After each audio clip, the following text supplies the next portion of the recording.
The bustling streets of Chicago's South Side in the 1990s were alive with the constant roar of aircraft overhead. A young boy would often pause his basketball game, neck craning skyward, watching in wonder as metal giants carved their paths through the clouds. This wasn't just any child's fascination. It was the beginning of a dream that would change lives. Growing up in a modest two-story home, he spent countless hours on the rooftop of his family's house, tracking flight patterns and memorizing airline logos. His mother, a high school teacher, would often find him there with his notebook, sketching airplanes and writing down flight numbers. She knew her son's passion was different. It wasn't just a phase or a child's passing interest. Life wasn't always easy in their neighborhood. While other kids dreamed of becoming basketball players or musicians, he held onto something different. His father, who worked two jobs to keep the family afloat, would often tell him, "Dreams don't see color, son. They only see determination." These words would echo in his mind for years to come. In high school, he discovered that less than 2% of commercial airline pilots were black. Instead of being discouraged, this statistic fueled his determination. He threw himself into his studies, excelling particularly in mathematics and physics. His teachers noticed his exceptional focus. One day, his physics teacher brought in a retired Air Force pilot to speak to him about aviation schools and career paths. The path wasn't smooth. Some people questioned his choice, suggesting more realistic career options. But he had inherited his mother's sharp mind and his father's unwavering work ethic. Every summer, he worked at the local airport, starting as a baggage handler. The job wasn't glamorous, but it put him close to the planes he loved. During breaks, he'd watch the pilots walk through the terminal, their uniforms crisp and professional, their confidence unmistakable. His breakthrough came during his senior year of high school when he earned a prestigious aviation scholarship. The day he received the acceptance letter, his entire family gathered in their small living room, tears of joy streaming down his mother's face as she read the words aloud. His father, usually reserved with emotions, pulled him into a tight embrace, whispering, "You did it, son." Flight school tested every ounce of his resolve. The long hours of study, the complex calculations, the demanding instructors, everything seemed designed to weed out the faint-hearted. But with each challenge, he grew stronger. His first solo flight was a moment of pure triumph. As he soared above the Chicago skyline, he could almost see his younger self on that rooftop, still dreaming of this very moment. Years of dedication paid off when he became one of the youngest commercial airline pilots at a major carrier. His achievements didn't just belong to him. They belonged to every kid who dared to dream beyond their circumstances. During his training flights, he made a point to talk to young passengers who showed interest in aviation, especially minority children who rarely saw pilots who looked like them. The local newspaper ran a small story about him, highlighting his journey from the South Side to the skies. But this was just the beginning of a story that would inspire thousands and challenge deep-seated prejudices in the aviation industry. As he prepared for his next flight, straightening his pilot's cap and adjusting his wings pin, he had no idea that his biggest test of courage was just around the corner. A test that would require not just his flying skills, but his strength of character. The morning sun was just peeking over the horizon at JFK International Airport, painting the sky in soft shades of orange and pink. Our pilot arrived early, as he always did, his uniform pressed to perfection, and his shoes polished to a mirror shine. Today's flight was a regular route from New York to Los Angeles, one he'd flown dozens of times before. In the crew room, he sipped his coffee while reviewing the weather reports. Clear skies across most of the country, with some light turbulence expected over the Rockies. Nothing unusual. The flight attendants greeted him warmly. They loved flying with him because of his calm demeanor and professional attitude. His co-pilot for the day was newer to the airline, but had solid experience from regional carriers. As they walked through their pre-flight checklist, his hands moved with practiced precision across the countless switches and buttons in the cockpit. Each check was performed with meticulous care, a habit ingrained from his very first flying lesson. "Weather looks good today, Captain," his co-pilot remarked, reviewing the latest updates on their tablet. The familiar routine was comforting, like a well-rehearsed dance. The boarding process began right on schedule. Through the cockpit door, he could hear the usual shuffle of passengers finding their seats, the thud of bags being stored in overhead bins, and the cheerful greetings of his cabin crew. He smiled, remembering how he used to be that passenger, dreaming of being in the cockpit. Now here he was, responsible for safely carrying 157 souls across the country. He picked up the intercom for his welcome announcement, his voice warm and professional. "Good morning, ladies and gentlemen. This is your captain speaking. Welcome aboard Flight 2473 to Los Angeles.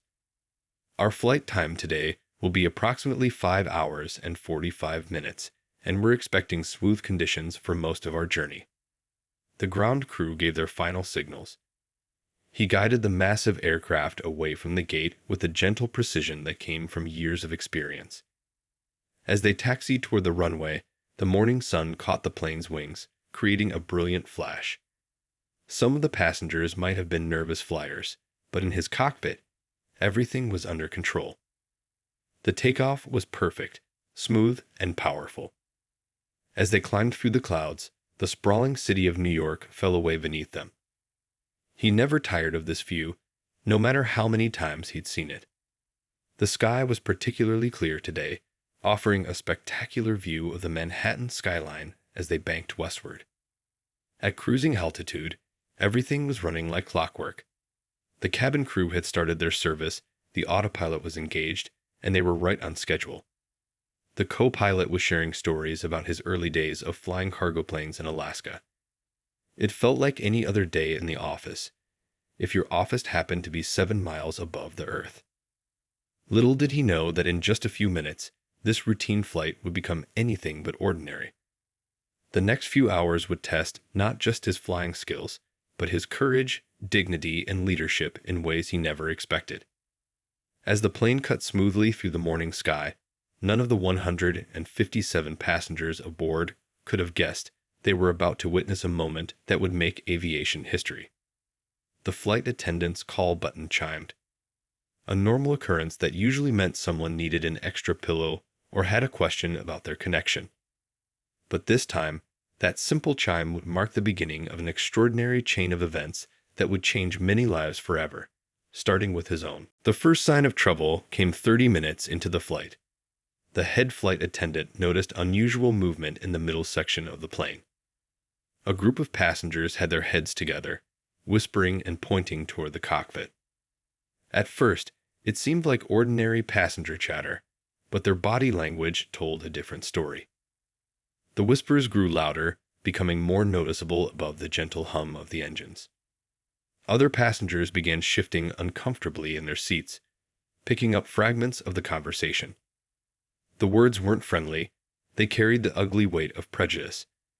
Someone had mentioned seeing the captain during boarding, and now these passengers were openly questioning his qualifications. One of the flight attendants, a veteran with 15 years of experience, felt her heart sink as she overheard their comments. In all her years of flying, she dealt with demanding passengers, anxious flyers, and medical emergencies, but this was different. The discrimination was clear as day, wrapped in thin excuses about safety concerns. The situation escalated when one of the group members pressed their call button repeatedly. When the flight attendant arrived, they demanded to speak to someone about their concerns regarding the pilot. Their words were carefully chosen, but their meaning was crystal clear. They wanted to know how someone like him could be trusted with an aircraft of this size. Other passengers nearby began to take notice. An elderly gentleman reading his newspaper lowered it slowly, his face twisted in disapproval at what he was hearing. A young woman traveling with her daughter pulled her headphones off, unable to ignore the growing tension. The atmosphere in the cabin grew thick with unease. The head flight attendant, known for her calm handling of difficult situations, approached the group. Her voice was professional but firm as she listened to their thinly veiled complaints. Years of training had prepared her for various emergencies, but confronting raw prejudice at 35,000 feet required a special kind of courage. She explained the captain's impressive qualifications, his years of experience, his perfect safety record, his role as a flight instructor. But the group wasn't interested in facts. They insisted on speaking with someone in charge, suggesting they might feel safer with a different pilot. Their demands became louder, creating a ripple of tension through the cabin. A young boy, perhaps 9 or 10 years old, sat across the aisle, watching the scene unfold with wide eyes. His mother tried to distract him with a tablet, but he couldn't look away. This moment would likely stay with him forever, either as a lesson in how prejudice can poison even the calmest situations, or as an example of how it can be confronted with dignity. The flight attendant knew she had to inform the captain. Walking toward the cockpit, she took deep breaths to steady herself. This wasn't just about handling difficult passengers anymore. It was about standing up against discrimination that had no place in modern society, let alone on an aircraft where safety and professionalism should be the only concerns. As she reached for the intercom to contact the cockpit, she glanced back at the cabin. The tension was visible now, like a storm cloud brewing in the confined space. What happened next would depend entirely on how the captain chose to handle this situation. Little did anyone know, his response would soon become a powerful lesson in leadership, dignity, and courage that would extend far beyond this flight. Inside the cockpit, the atmosphere changed the moment the flight attendant's voice came through on the intercom. Her usually cheerful tone was replaced with something more serious as she explained the situation. The captain listened quietly, his hands steady on the controls, his mind already working through different ways to handle this challenge. His co-pilot looked over, concern evident in his eyes. They both knew this wasn't just about managing difficult passengers. This was about something much deeper.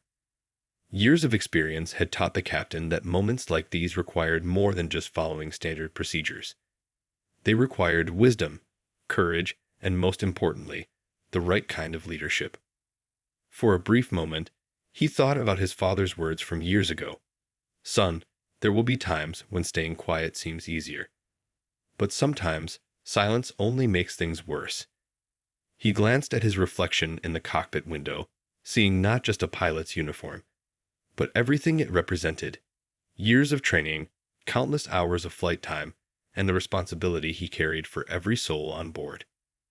He had several options. He could ignore the situation, letting the flight attendants handle it. He could divert the plane to the nearest airport and have the disruptive passengers removed. Or he could do something unprecedented, something that might change not just this flight, but perhaps touch lives in ways he couldn't yet imagine. The captain's mind wandered briefly to a memory of his first day at flight school. Another student had questioned his presence there, suggesting he might be better suited for other kinds of work. Instead of getting angry, his flight instructor had stepped in with a simple demonstration of his skills, letting his expertise speak louder than any words could. Making his decision, he reached for the autopilot controls. His movements were deliberate and calm as he ensured the aircraft was perfectly stable at cruising altitude. The co-pilot nodded in understanding, ready to handle the flight controls while the captain did what needed to be done. The passenger cabin's usual background hum seemed to grow louder in his mind as he reached for the intercom switch. He knew that whatever he said next would need to strike the perfect balance. Firm enough to command respect, but measured enough to teach rather than condemn.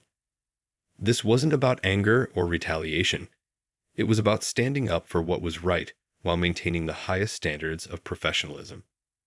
His hand hovered over the intercom button for just a moment. In that brief pause, he thought about all the young people who dreamed of becoming pilots, regardless of their background.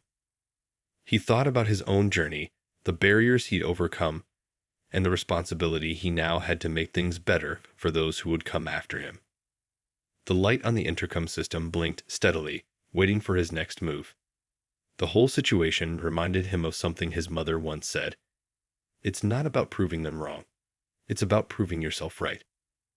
With that thought, he took a deep breath and pressed the button, ready to address the entire aircraft.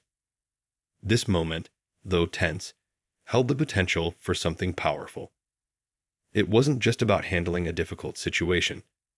It was about turning a moment of prejudice into an opportunity for understanding. As he prepared to speak, he knew his words would need to rise above the immediate conflict and speak to something more universal in all of them. The captain's voice came through the intercom system, clear and steady. The usual background noise of the cabin, the quiet conversations, the rustling of magazines, the tapping of keyboards, all fell silent. Every passenger, whether they wanted to or not, found themselves listening to what came next. Ladies and gentlemen, this is your captain speaking. His voice carried a warmth that surprised many passengers. I usually make announcements about weather conditions or flight times, but today I need to address something different, something important. He paused for a moment, letting his words sink in. The group that had raised the complaints sat straighter in their seats. Other passengers leaned forward, sensing they were about to witness something extraordinary. I've been made aware that some of you have concerns about my qualifications to fly this aircraft. Let me share something with you. I've spent over 15 years in the cockpit, logging more than 10,000 hours of flight time. I've flown through storms that would make most people nervous to even watch on the Weather Channel. I've landed planes in conditions that tested every bit of my training. The cabin remained perfectly still. Even the young children seemed to sense the importance of the moment. But today, for the first time in my career, I'm being questioned not because of my abilities, but because of how I look. I want you to think about that for a moment. Think about what it means to judge someone's professional capabilities based on their appearance. His voice never raised, never showed anger. Instead, it carried something more powerful, dignity, and quiet confidence. Every time I step into this cockpit, I carry with me the responsibility for hundreds of lives. I carry the trust of parents traveling with their children, of people heading home to their families, of colleagues going to important meetings. That responsibility is sacred to me. It's something I've earned through years of dedication, study, and hard work. A baby started crying somewhere in the back, and the mother quickly soothed it. The captain continued, his words measured and thoughtful. I'm not just a pilot with a perfect safety record. I'm also an instructor who trains other pilots. The same qualification system that makes American aviation the safest in the world. That's the system that put me in this cockpit. Not favors, not luck, but pure merit. He let that sink in before continuing. Some passengers were nodding now, others looked down at their hands, processing his words. We have two choices now. We can continue this flight together, treating each other with the respect every human being deserves. Or, if some of you still feel uncomfortable, we can land at the nearest airport, and you can arrange alternative transportation. The choice is yours, but either way, I want you to know that your safe arrival at our destination is, and always will be, my highest priority. As his voice faded from the speakers, the cabin remained silent for what felt like an eternity. The flight attendants stood in the aisles, watching, waiting.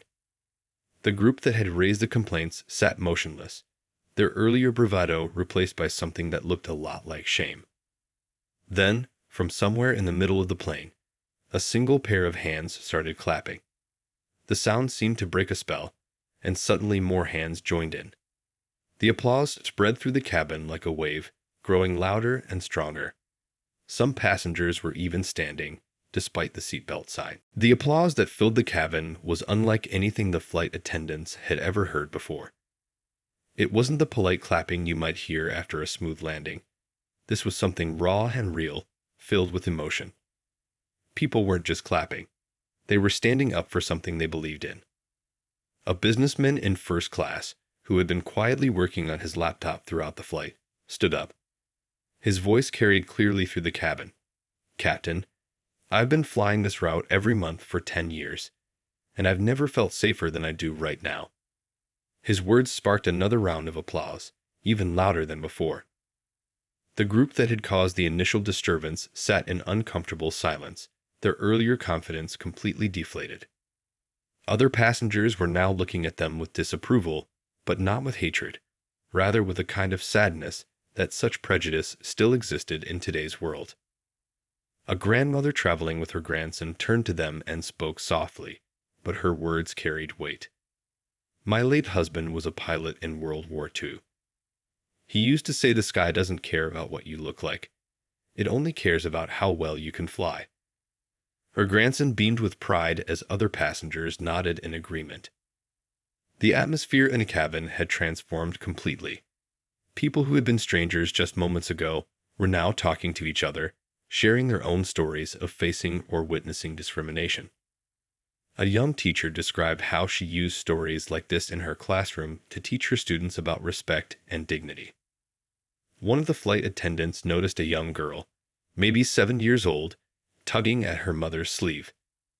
"Mom," she said loud enough for nearby passengers to hear, "when I grow up, I want to be brave like our pilot." Several people smiled, recognizing the pure wisdom that often comes from children's honest observations. The incident had sparked something unexpected, a sense of community among the passengers. People who would normally spend the entire flight absorbed in their phones or sleeping were now engaged in meaningful conversations with their seatmates.